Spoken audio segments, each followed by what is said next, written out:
चित्त का संस्कार शून्य किया जाना आवश्यक है, विचार शून्य किया जाना आवश्यक है। इसके लिए ध्यान क्रिया अपना जैसी है। ध्यान एक प्रकार की योग साधना में सर्जरी है जिससे चित्त को विचार शून्य संस्कार शून्य किया जाता है।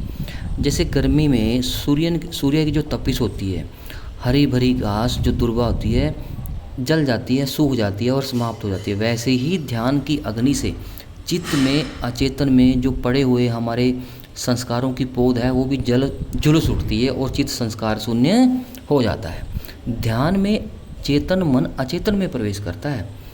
वैसे ही जैसे एक सर्जरी के दौरान जो सर्जन होता है किसी रोगी की सर्जरी करने समय प्रवेश करता है, वह सर्जरी के दौरान उस रोगी को सामान्य बनाए रखने के लिए पहले उससे कुछ बातें करता है, धीरे धीरे उसे बेहोशी की स्थिति में ले जाता है, फिर उसके अंग विशेष की सर्जरी कर देता है और रोगी रोग से मुक्त हो जाता है।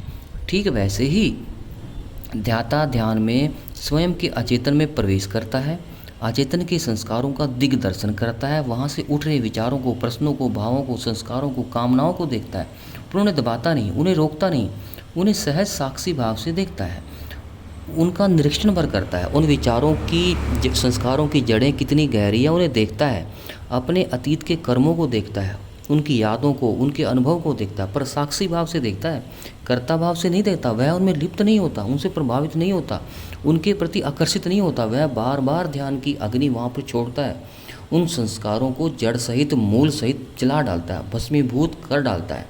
चित्त के संस्कार शून्य होते ही वह ध्यान की गहराई में उतरने लगता है, क्योंकि उसे अदृश्य रूप से नियंत्रित करने वाले कर्म संस्कार अब वहाँ रहे नहीं, अचेतन से निश्चित संस्कार रहे नहीं, विचार रहे नहीं, विकार रहे नहीं, प्रश्न रहे नहीं।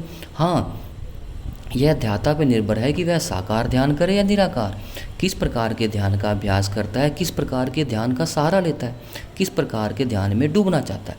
वह चाहे तो भगवान शिव, विष्णु, कृष्ण, हनुमान, दुर्गा, काली, लक्ष्मी, माँ, गायत्री किसी भी स्वरूप का अपने हृदय में देखने का अभ्यास कर सकता है। बार बार के अभ्यास से ध्याता को भगवान का वह स्वरूप अपने हृदय में दिखाई देने लगता है।